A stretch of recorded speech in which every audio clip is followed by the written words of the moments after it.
Hello friends, स्वागत है आप सबका आपके अपने चैनल वेद एकेडमी में। आज की वीडियो में हम एक्टिव पैसिव वॉइस की स्टडी करने वाले हैं। सबसे पहले हम एक्टिव पैसिव वॉइस की डिटेल्ड स्टडी करेंगे। उसके बाद मैं आपको ऐसी 5 शॉर्ट ट्रिक्स बताऊंगा जिनका यूज़ करके आप एक्टिव से पैसिव वॉइस कोई भी सेंटेंस को बना पाएंगे। तो आपने हमारा चैनल अभी तक सब्सक्राइब नहीं किया तो चैनल सब्सक्राइब जरूर कर लें, ताकि जो भी न्यू अपकमिंग वीडियोस हैं उनके नोटिफिकेशन आप तक सबसे पहले पहुंच सकें। आपसे एक छोटी सी रिक्वेस्ट है, वीडियो को एंड तक जरूर देखें ताकि आप कुछ भी चीज़ मिस नहीं करें। तो चलिए स्टार्ट करते हैं। सबसे पहला है हमारा वॉइस। बेसिकली हमारी दो टाइप की होती हैं, active voice and passive voice. देखिए, एक्टिव का हिंदी मतलब होता है सक्रिय, पैसिव का हिंदी मतलब होता है निष्क्रिय। यानी कि जिन भी सेंटेंसेस में हमारा सब्जेक्ट सक्रिय होगा वहाँ हमारा एक्टिव वॉइस होगा। जिन भी सेंटेंसेस में हमारा ऑब्जेक्ट सक्रिय होगा और सब्जेक्ट निष्क्रिय होगा वहाँ हमारा पैसिव वॉइस होगा। अब एक एग्जांपल से इसको समझने की कोशिश करते हैं। एक्टिव वॉइस का हम एग्जांपल ले लेते हैं। राम पत्र लिखता है। यहाँ पर हमारा सब्जेक्ट राम है और वह एक्टिव है। दूसरा हमारा पैसिव वॉइस, पत्र राम के द्वारा लिखा जाता है। यानी कि सब्जेक्ट अगर सबसे पहले आ रहा है तो वहाँ हमारा एक्टिव वॉइस होगा, अगर ऑब्जेक्ट सबसे पहले आ रहा है तो वहाँ हमारा पैसिव वॉइस होगा। यहाँ तक आपको चीज़ें क्लियर हुई। उसके बाद हम इनका स्ट्रक्चर समझने की कोशिश करते हैं। सबसे पहले एक्टिव वॉइस का, तो एक्टिव वॉइस में सबसे पहले हमें सब्जेक्ट लिखना होता है, फिर हेल्पिंग वर्ब, फिर मेन वर्ब और सबसे लास्ट में ऑब्जेक्ट लिखना होता है। और अगर हम बात करें पैसिव वॉइस की, तो पैसिव वॉइस में सबसे पहले हमें ऑब्जेक्ट लिखना होता है, फिर हेल्पिंग वर्ब, फिर मेन वर्ब की थर्ड फॉर्म। देखिए, ये आपको याद रखना है कि मेन वर्ब की थर्ड फॉर्म आप कोई भी एक्टिव से पैसिव ट्रांसफर करें, मेन वर्ब में मेन वर्ब की आपको थर्ड फॉर्म ही यूज़ करना है। उसके बाद आपको बाय लगाना है और प्लस आपका सब्जेक्ट। कुछ चेंजेस हैं, आप देख लेते हैं। देखिए, सबसे पहले सब्जेक्ट था हमारा एक्टिव वॉइस में, और पैसिव वॉइस में यह सब्जेक्ट सबसे लास्ट में पहुंच जाता है, और ऑब्जेक्ट सबसे लास्ट में था हमारा एक्टिव वॉइस में, पैसिव वॉइस में ये सबसे पहले पहुंच जाता है। यानी कि पहले की चीज़ें बाद में और बाद की चीज़ें पहले में। एक डिफरेंस तो ये हो गया। दूसरा, मेन वर्ब की हमेशा हमें थर्ड फॉर्म यूज़ करनी है। देखिए, सेंटेंस के अकॉर्डिंग हमें मेन वर्ब में first second third form use करनी होती है एक्टिव वॉइस में, लेकिन पैसिव वॉइस में ये कंपलसरी होता है कि आपको मेन वर्ब की थर्ड फॉर्म हमेशा यूज़ करनी होती है। उसके बाद आपको बाय लगाना होता है। ये दो चीज़ें तो आपकी कंपलसरी होती हैं पैसिव वॉइस में। अभी हमने डिफरेंस समझ लिया थोड़ा थोड़ा। उसके बाद हम एक एग्जांपल से इसको और समझने की कोशिश करते हैं। ही राइट्स अ लेटर, वह पत्र लिखता है। ये हमारा एक्टिव वॉइस होगा। देखिए, सब्जेक्ट है हमारा ही और ऑब्जेक्ट है हमारा अ लेटर। उसके बाद अगर हम इसको पैसिव वॉइस में ट्रांसफ़र करेंगे तो अ लेटर हेल्पिंग वर्ब लगा देंगे। उसके बाद राइट की थर्ड फॉर्म हमारी आ जाएगी रिटर्न बाय हिम। अब देखिए, यहाँ पर ही का हिम कैसे हुआ, यहाँ पर बहुत सारे बच्चों को प्रॉब्लम होती है। देखिए, सब्जेक्टिव केस जब हमारे होते हैं तब ही, सी, इट ये हमारे सब्जेक्ट होते हैं, ये एज इट इज़ हमें लिखने होते हैं। लेकिन जब हम ऑब्जेक्टिव केस की बात करते हैं तो जो हमारे सब्जेक्ट होते हैं वे चेंज हो जाते हैं। देखिए किस टाइप से चेंज होते हैं। ही का हिम हो जाता है, सी का हर हो जाता है, आई का मी हो जाता है, बी का अस हो जाता है, और दे का देम हो जाता है, यू का यू ही रहता है, चेंज नहीं होता, और कोई नेम हो तो वह चेंज नहीं होता।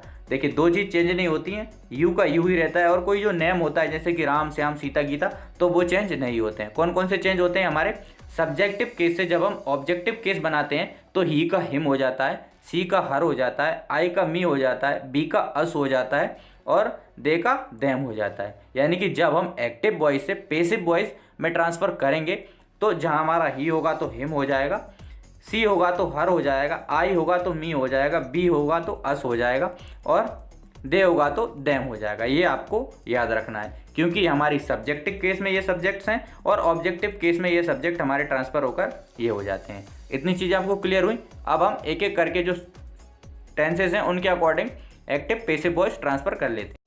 प्रेजेंट इंडेफिनाइट टेंस आपके बोर्ड एग्जाम के पॉइंट ऑफ व्यू से काफ़ी ज़्यादा इंपॉर्टेंट होता है। 90% चांसेस होते हैं कि आपका प्रेजेंट इंडेफिनाइट टेंस का ही पैसिव वॉइस में कन्वर्जन आए, तो इसको आपको बहुत अच्छी तरीके से पढ़ना होगा।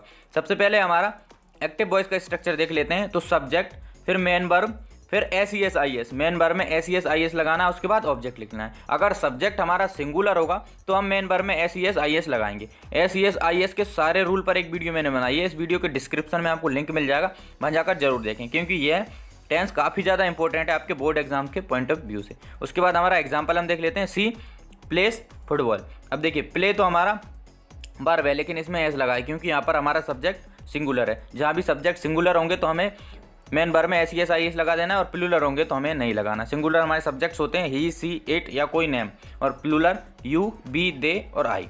ये आपको याद रखना है। उसके बाद पैसिव वॉइस है हमारा, तो पैसिव वॉइस में सबसे पहले ऑब्जेक्ट लिखते हैं, उसके बाद हेल्पिंग वर्ब इज या आर का यूज़ करेंगे, फिर वर्ब की थर्ड फॉर्म तो हमें लगानी होती है पैसिव वॉइस में, और बाय, ये दो चीज़ें तो कंपलसरी होती हैं। उसके बाद सब्जेक्ट, तो सी प्लेस फुटबॉल, तो फुटबॉल हमारा यहाँ पर ऑब्जेक्ट था, सिंगुलर है तो इज लगा देंगे, प्ले की थर्ड फॉर्म होगी प्लेड, बाय हमें लगाना ही है। उसके बाद सी का सब्जेक्टिव केस से ऑब्जेक्टिव केस में ट्रांसफर होगा तो सी का हर हो जाएगा, ई का हिम हो जाता है, सी का हर हो जाता है, बी का अस हो जाता है, दे का देम हो जाता है। ये आपको याद रखना है। ऑब्जेक्ट प्लस इज आर, फिर वर्ब की थर्ड फॉर्म और बाय, और लास्ट में सब्जेक्ट। तो फुटबॉल इज प्लेड बाय हर। अब है हमारा प्रेजेंट कंटिन्यूअस टेंस। इसका सबसे पहले हम एक्टिव वॉइस का स्ट्रक्चर देख लेते हैं। तो स्ट्रक्चर है हमारा subject plus is am are helping verb plus main verb में ING plus object.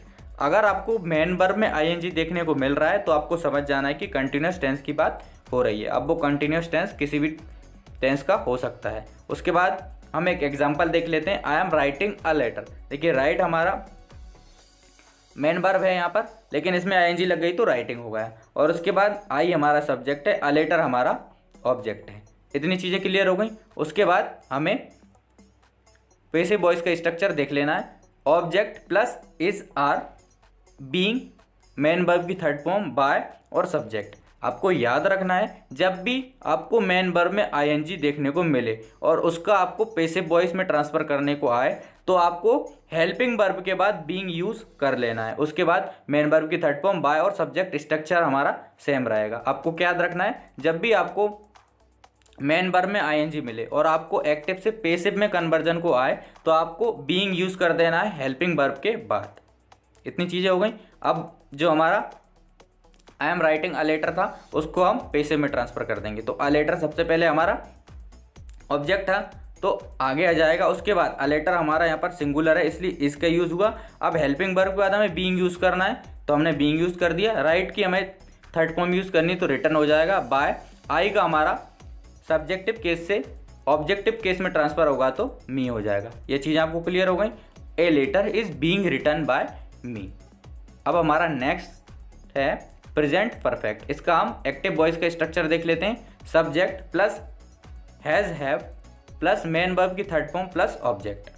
Subject plus has have plus main verb की थर्ड फॉर्म प्लस ऑब्जेक्ट। देखिए हैज़ का यूज़ हम जब करेंगे जब हमारा सब्जेक्ट सिंगुलर हो, हैज़ का यूज़ हम जब करेंगे जब हमारा सब्जेक्ट प्लूरल हो। तो they have played football, they have played football. उसके बाद हमारा स्ट्रक्चर है पैसिव वॉइस का। तो ऑब्जेक्ट सबसे पहले लिखना है, उसके बाद हैज़ हैव, उसके बाद हमें बीन लगाना है, फिर मेन वर्ब की थर्ड फॉर्म, फिर बाय, फिर सब्जेक्ट। देखिए जहाँ भी आपको हैज़ हैव हैड देखने को मिले तो आपको हैज़ हैव हैड के बाद बीन लगा देना, ये आपको याद रखना है। Object plus has have been plus main verb की थर्ड फॉर्म प्लस बाय, फिर सब्जेक्ट हमारा। अब देखिए जो हमारा दे हैव प्लेड फुटबॉल इसको हम ट्रांसफर कर देंगे तो फुटबॉल हमारा ऑब्जेक्ट था, उसके बाद football have been played by them. इतना हो गया हमारा football have been played by them. यहाँ तक आपको क्लियर हुआ। उसके बाद हम देखते हैं next past tense. Past tense का हम सबसे पहले पास्ट इंडेफिनाइट देखते हैं। इसका स्ट्रक्चर देख लेते हैं एक्टिव वॉइस का। सब्जेक्ट प्लस मेन वर्ब की सेकंड फॉर्म ऑब्जेक्ट। जहाँ भी आपको मेन वर्ब की सेकंड फॉर्म देखने को मिले आपको समझ जाना है कि वहाँ पर पास्ट टेंस है। उसके बाद हमारा एग्जाम्पल है he wrote a letter, he wrote a letter. उसके बाद हम पैसिव वॉइस में इसको ट्रांसफर कर देंगे तो पैसिव वॉइस का स्ट्रक्चर होगा हमारा ऑब्जेक्ट बाज वर्ब, फिर मेन वर्ब की थर्ड फॉर्म, फिर बाय और फिर सब्जेक्ट। देखिए a letter was written by him, he wrote a letter तो a letter was written by him, he का हिम हो जाएगा। अभी तक आपको चीज़ें क्लियर हो गई। एक बार और हम समझ लेते हैं। जब भी हम सब्जेक्टिव केस से ऑब्जेक्टिव केस में ट्रांसफर करते हैं तो सब्जेक्ट्स हमारे चेंज हो जाते हैं। अगर ही है तो हिम हो जाएगा, सी है तो हर हो जाएगा, बी है तो अस हो जाएगा। ये आपको याद रखना है। तो ही रॉट अ लेटर था तो अ लेटर हमारा ऑब्जेक्ट था तो सबसे पहले आ जाएगा। उसके बाद बाज राइट की थर्ड फॉर्म हमें यूज़ करनी होगी तो रिटर्न हो जाएगा, बाय तो हम लगाते ही हैं, उसके बाद हमारा सब्जेक्ट हो जाएगा, ये होगा हमारा। उसके बाद हमारा नेक्स्ट है पास्ट कंटिन्यूअस। तो इसका एक्टिव वॉइस देख लेते हैं हम, सब्जेक्ट प्लस बाज वर्ब, मेन वर्ब की first form ING plus object. देखिए कंटिन्यूअस टेंस यानी कि आपको मेन वर्ब में आईएनजी देखने को मिलेगी। उसके बाद हम इसका एग्जांपल देख लेते हैं, my mother was washing clothes, my mother was washing clothes, ये हमारा एग्जांपल होगा एक्टिव वॉइस का। उसके बाद हम पैसिव वॉइस का स्ट्रक्चर देखते हैं। सबसे पहले ऑब्जेक्ट प्लस बाज वर्ब, फिर बीइंग। देखिए बीइंग क्यों यूज़ किया, क्योंकि आईएनजी हमें देखने को मिल रहा है मेन वर्ब में, इसलिए जहाँ भी आपको मेन वर्ब में आईएनजी देखने को मिले और आपको एक्टिव से पैसिव में ट्रांसफ़र करना हो तो आपको हेल्पिंग वर्ब के बाद बीइंग यूज़ कर देना है। उसके बाद मेन वर्ब की थर्ड फॉर्म बाय और सब्जेक्ट, ये तो आपको लगाना ही है। उसको ही हम चेंज कर देंगे क्लॉथ्स बर। देखिए क्लॉथ्स हमारा प्लूरल है तो हम बर का यूज़ कर देंगे, क्लॉथ्स बर being washed bye my mother. बर का यूज़ हमने क्यों किया, क्योंकि क्लॉथ्स हमारे प्लूरल थे। उसके बाद हमें आईएनजी क्यों लगाया, क्योंकि यह कंटिन्यूअस टेंस का है तो हमने बीइंग लगा दिया। फिर वॉश की थर्ड फॉर्म हमें लगानी तो वॉश्ड हो जाएगा बाय माय मदर। ये चीज़ें आपको यहाँ तक क्लियर हो गई। अब नेक्स्ट है हमारा पास्ट परफेक्ट टेंस। इसका सबसे पहले हम एक्टिव वॉइस देख लेते हैं। तो सब्जेक्ट हेड मेन वर्ब की थर्ड फॉर्म फिर ऑब्जेक्ट हमें लगाना है। सबसे पहले सब्जेक्ट फिर हेड फिर मेन वर्ब की थर्ड फॉर्म फिर ऑब्जेक्ट। तो एग्जांपल है हमारा she had written 2 books, she had written 2 books. इसका हम पैसिव वॉइस देख लेते हैं। सबसे पहले ऑब्जेक्ट फिर हैव हैड हैज़ और बीन लगा देना है, फिर मेन वर्ब की थर्ड फॉर्म बाय और सब्जेक्ट। ये हमारा पैसिव वॉइस का स्ट्रक्चर होगा। अब इसका हम ट्रांसफ़र कर देते हैं। तो 2 बुक्स, देखिए 2 बुक्स, बुक्स हमारी यहाँ पर प्लूरल है तो हमने हैव का यूज़ कर दिया। उसके बाद हैव हैड हैड, जहाँ भी आपको देखने को मिले तो आपको बीन लगा देना है। उसके बाद राइट की हमें थर्ड फॉर्म यूज़ करनी है तो रिटर्न हो जाएगा बाय हर। इतना आपको याद रखना है। सबसे पहले आपको ऑब्जेक्ट लिखना है, फिर जहाँ भी एक्टिव वॉइस में हैज़ हैड हैव हो रहा यूज़ हो रहा हो तो वहाँ हमें पैसिव वॉइस ट्रांसफ़र करेंगे तो हैज़ हैड हैव के साथ हमें बीन लगा देना है। यहाँ तक आपको चीज़ें क्लियर हुई। उसके बाद हम देख लेते हैं फ्यूचर टेंस। तो फ्यूचर का सबसे पहले फ्यूचर इंडेफिनाइट देख लेते हैं। इसका एक्टिव वॉइस है हमारा subject plus will shell plus verb की फर्स्ट फॉर्म प्लस ऑब्जेक्ट। तो आई शैल डू द सम, ये हमारा एग्जाम्पल हो गया। उसके बाद नेक्स्ट है हमारा पैसिव वॉइस। तो पैसिव वॉइस में ऑब्जेक्ट सबसे पहले लिख देना है, फिर विल शैल लिख देना है, उसके बाद बी लगा देना है, फिर मेन वर्ब की थर्ड फॉर्म लिखना है, फिर बाय और फिर सब्जेक्ट। तो उसको ही हम ट्रांसफ़र कर देते हैं, the sum will be done by me. ये हमारा पैसिव वॉइस होगा। उसके बाद हमारा नेक्स्ट है future continuous tense. Continuous tense में आपको एक चीज़ याद रखनी है कि आपको बीइंग यूज़ करना है जब भी एक्टिव से आप पैसिव में ट्रांसफ़र करें। तो सबसे पहले सब्जेक्ट है, उसके बाद है हमारा विल शैल, फिर बी लगाना है, फिर वर्ब की फर्स्ट फॉर्म, फिर आईएनजी, फिर ऑब्जेक्ट। तो एग्जाम्पल है हमारा we shall be playing cricket. उसके बाद हमें पैसिव वॉइस में ट्रांसफ़र करना है तो सब्जेक्ट प्लस शैल या विल। अगर सब जो हमारा ऑब्जेक्ट है वो सिंगुलर होगा तो हम विल का यूज़ करेंगे, प्लूरल होगा तो शैल का यूज़ करेंगे। उसके बाद बी, उसके बाद being, main verb third form by और सब्जेक्ट। देखिए बीइंग तो यूज़ करना ही क्योंकि कंटिन्यूअस टेंस की बात यहाँ पर हो रही है। तो हमारा एग्जाम्पल हो जाएगा cricket will be being played by us, we का हमारा अस हो जाएगा। देखिए सबसे पहले ऑब्जेक्ट होता है तो ऑब्जेक्ट हमारा क्रिकेट है। उसके बाद क्रिकेट सिंगुलर है तो विल का यूज़ करेंगे, बी लगा देना है। बीइंग इसलिए यूज़ कर रहे हैं क्योंकि यह कंटिन्यूअस का है, प्ले की थर्ड फॉर्म प्लेड हो जाएगी। उसके बाद बाय तो हम लगा देते ही हैं और बी जो हमारा सब्जेक्ट था वो ट्रांसफ़र होके अस में कन्वर्ट हो जाएगा क्योंकि सब्जेक्टिव केस से जब हम ऑब्जेक्टिव केस करते हैं तो बी का अस हो जाता है। उसके बाद है हमारा फ्यूचर परफेक्ट टेंस। इसका एक्टिव वॉइस है हमारा सब्जेक्ट प्लस शैल विल, फिर मेन वर्ब की थर्ड फॉर्म फिर object. Subject plus shell will, फिर मेन वर्ब की थर्ड फॉर्म फिर ऑब्जेक्ट। तो एग्जाम्पल हमारा होगा he will have finished the work. इसका पैसिव वॉइस हमारा हो जाएगा सब्जेक्ट शैल विल, फिर हैव, फिर बीन हमें लगा देना है, फिर वर्ब की थर्ड फॉर्म, फिर बाय हमें लगाना है और उसके बाद सब्जेक्ट हमें यहाँ पर लिखना है। तो इसका एग्जाम्पल हमारा होगा the work will have been finished by him, the work will have been finished by him. अब देखिए नेक्स्ट हमारा है, यहाँ तक हमने सारे टेंसेस की स्टडी कर ली है कि कैसे हमें कहाँ पर किन चीज़ का यूज़ करना है। उसके बाद हम शॉर्ट ट्रिक्स देख लेते हैं। ये शॉर्ट ट्रिक्स देखने के बाद आपको कोई और वीडियो देखने की ज़रूरत नहीं पड़ेगी, आप बहुत ईजीली कोई भी एक्टिव वॉइस को पैसिव वॉइस में कन्वर्ट कर पाएंगे। तो सबसे पहली हमारी ट्रिक है, अगर एक्टिव वॉइस नेगेटिव में हो तो पैसिव वॉइस भी हम नेगेटिव में होगा। जब हमारा एक्टिव वॉइस नेगेटिव में होगा तो हमें पैसिव वॉइस भी नेगेटिव में बनाना होगा। नोट लगाए तो आपको हेल्पिंग वर्ब के बाद सिंपली नोट लगा देना होगा, बस इतना करना होगा। उसके बाद सेकंड ट्रिक है हमारी, अगर एक्टिव वॉइस में वर्ब की सेकंड फॉर्म हो तो हमें पैसिव वॉइस में बाज हेल्पिंग वर्ब का यूज़ करना होगा। क्योंकि सेकंड फॉर्म वर्ब की कब यूज़ होती है, जब हम बात करते हैं पास्ट टेंस की, और पास्ट टेंस में हमारी हेल्पिंग वर्ब क्या होती है, बाज और बर होती है। अगर सिंगुलर है तो बाज, प्लूरल है तो बर।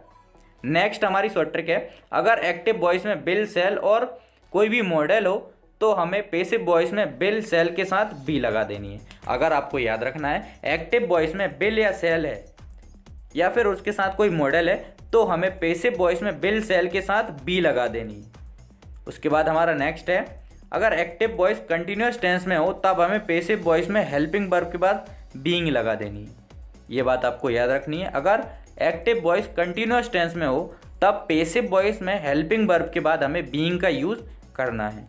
नेक्स्ट है, अगर एक्टिव वॉइस में हैज़, हैव, हैड हो तब पैसिव वॉइस में has been, had been, have been का यूज़ करना है। अगर सिंगुलर है तो हैज़, प्लूरल है तो हैव। एक बार हम फिर से देख लेते हैं ट्रिक, क्योंकि इनसे ही आपके बोर्ड एग्जाम्स में एक्टिव वॉइस से पैसिव वॉइस बहुत ईजी तरीके से कन्वर्ट कर पाएंगे। अगर एक्टिव वॉइस नेगेटिव में है तो पैसिव वॉइस भी नेगेटिव में होगा। अगर एक्टिव वॉइस में आपको नोट दिया है तो आपको पैसिव वॉइस में भी हेल्पिंग वर्ब के बाद नोट लगा देना है, ये आपको याद रखना है। उसके बाद है हमारा नेक्स्ट, अगर एक्टिव वॉइस में वर्ब की सेकंड फॉर्म यूज़ हो तो पैसिव वॉइस में बाज का यूज़ करते हैं। देखिए एक्टिव वॉइस में अगर वर्ब की सेकंड फॉर्म हो तो वो पास्ट टेंस में चला जाएगा और पास्ट टेंस की हेल्पिंग वर्ब हमारी बाज या बर होती हैं। अगर सिंगुलर हमारा ऑब्जेक्ट होगा तो बाज, प्लूरल होगा तो बर। नेक्स्ट है हमारी, अगर एक्टिव वॉइस में बिल, सेल या कोई मॉडल हो तो हम पैसिव वॉइस में बिल, सेल के साथ बी लगा देते हैं। एक्टिव वॉइस में हमारा बिल, सेल के साथ कोई मॉडल हो तो हम पैसिव वॉइस में बिल, सेल लिखते हैं, बिल लिखेंगे सिंगुलर के लिए, सेल लिखेंगे प्लूरल के लिए, और उसके साथ हमें बी लगा देनी होती है। उसके बाद हमारा नेक्स्ट है, अगर एक्टिव वॉइस कंटिन्यूअस टेंस में हो तब पैसिव वॉइस में हेल्पिंग वर्ब के साथ हम बीइंग का यूज़ करते हैं। कंटिन्यूअस यानी कि हेल्पिंग वर्ब में अगर आईएनजी लगी हुई है तो जब हम एक्टिव से पैसिव वॉइस कन्वर्ट करेंगे तो हमें बीइंग लगा देना है हेल्पिंग वर्ब के बाद। अगर एक्टिव वॉइस में हैज़, हैव, हैड हो तब पैसिव वॉइस में हम has been, had been, have been का यूज़ करते हैं। अगर सिंगुलर होगा तो हैज़ बीन, प्लूरल होगा तो हैव बीन। आई होप आपको वीडियो पसंद आई होगी। अगर आपको वीडियो पसंद आई है तो वीडियो को लाइक, चैनल को सब्सक्राइब जरूर करें और एंड तक हमारे साथ बने रहने के लिए धन्यवाद।